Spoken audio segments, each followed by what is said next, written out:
আল্লাহ পাক বলেন, ওয়ামা মিন দাব্বাতিন ফিল আরদি ইল্লা আলাল্লাহি রিজকুহা।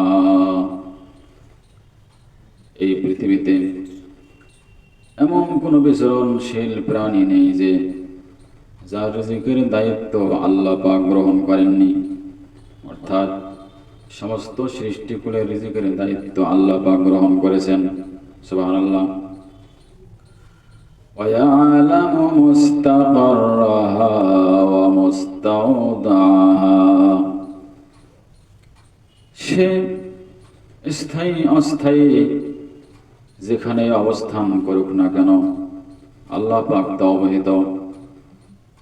যদি সে নিজ বাড়িতে থাকে অথবা পর বাড়িতে থাকে, বাসা বাড়িতে থাকে, সে বাহিরে যেখানেই থাকুক না কেন, জলে স্থলে, আলোতে আধারে, বনে জঙ্গলে, পাহাড়ে পর্বতে, জমিনে আসমানে, গোপনে প্রকাশ্যে, সে যেখানেই থাকুক না কেন আল্লাহ রাব্বুল আলামিন তার বিষয়ে অবহিত, তিনি জানেন। আর তাকে রিজিক দেয়া আল্লাহ পাকের দায়িত্ব। বলি সুবহানাল্লাহ। আল্লাহ পাক তার কাছে রিজিক পৌঁছে দেবেন। আল্লাহ পাক তিনি রিজিকের মালিক, তিনি বান্দাকে রিজিক দেন। এর প্রমাণ কোরআন, হাদিস ও কিতাবে বহু রয়েছে। যেমন কিতাবে আছে, আল্লাহ পাকের এক ওলি, উনি একদিন হাঁটাহাঁটি করতেছিলেন। উনি হাঁটতে হাঁটতে জঙ্গলে চলে গেলেন।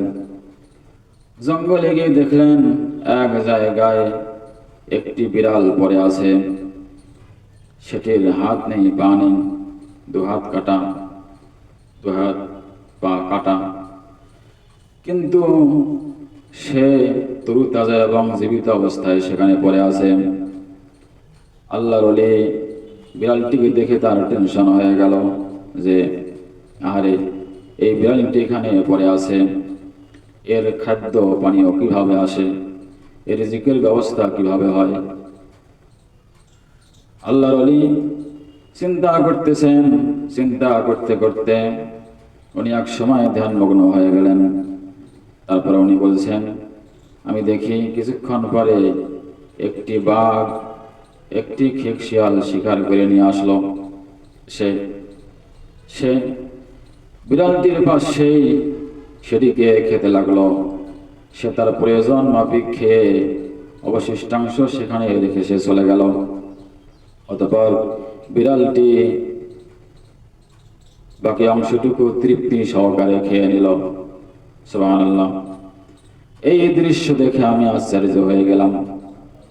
আল্লাহর ওলি সেখান থেকে চলে গেলেন, কিন্তু এই দৃশ্য, এই ঘটনা আল্লাহর ওলির অন্তরে সবসময় দোলা দিচ্ছিল, সবসময় স্মরণ হচ্ছিল যে আল্লাহ পাক তার কিভাবে রিজিকের ব্যবস্থা করলেন। আল্লাহর ওলি পরের দিন আবার মনে করলেন, দেখি তো গতকাল তো দেখলাম তার রিজিকের ব্যবস্থা কিভাবে হলো, দেখি তো আমি আজকেও সেখানে যাই, কিভাবে তার রিজিক আসে। আল্লাহর ওলি পরের দিন আবার সেখানে চলে গেলেন। গিয়ে দেখলেন বিড়ালটি সেখানেই পড়ে আছে।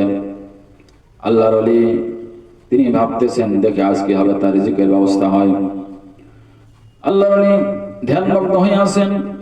এমন সময় তিনি দেখতেছেন একটি বাঘ, সে একটি শিকার নিয়ে সেখানে চলে আসলো। এসে বিড়ালটির পাশে তাকে খেতে লাগলো। সে তার প্রয়োজন মাফিক খেয়ে বাকি অংশটুকু সেখানে রেখে চলে গেল। বিড়াল তখন সে অংশটুকু তৃপ্তি সহকারে পেট ভর্তি করে খেয়ে নিল।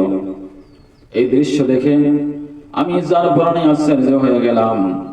তারপর সিজদায় পড়ে আল্লাহর ওলি আল্লাহ পাকের শুকরিয়া আদায় করলেন।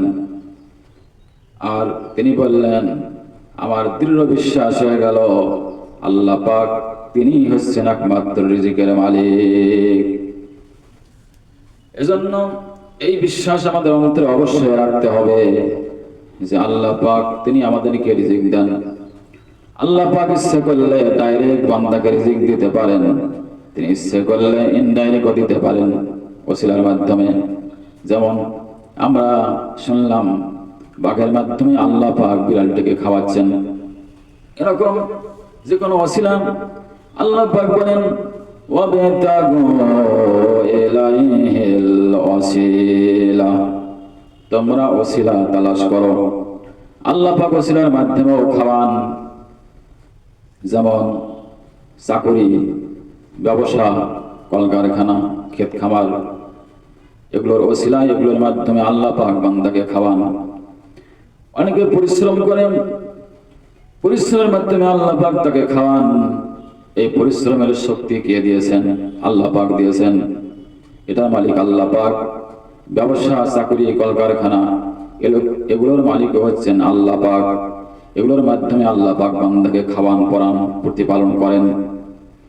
এজন্য আল্লাহ পাকের এক নাম হচ্ছে রব। আল্লাহ আমার রব, ওই রবই আমার সব। আল্লাহ আমার রব, ওই রবি আমার সব। দমে দমে তন মনে তারি অনুভব। আল্লাহ আমার রব, ওই রবি আমার সব। আল্লাহ আমার রব, ওই রবি আমার সব। তোমার দুনিয়াতে আমি যেদিকে তাকাই, অথই নিয়ামতে ডুবে আসি সবাই। তোমার দুনিয়াতে আমি যেদিকে তাকাই, অথই নিয়ামতে ডুবে আসি সবাই। পাখালির কণ্ঠে শুনি তাসবিহ কলরব। আল্লাহ আমার রব, ওই রবি আমার সব। আল্লাহ আমার রব, ওই রবি আমার সব। তা আসুন আমরা সেই মহান রবের হুকুম মেনে চলি, আমরা তার ইবাদত করি, বেশি বেশি তার তাসবিহ, তাহলিল, তাহমিদ, তাকবীর, শুকরিয়া এগুলো বেশি বেশি আমরা আদায় করি। আমরা বলি আল্লাহুম্মা আমিন।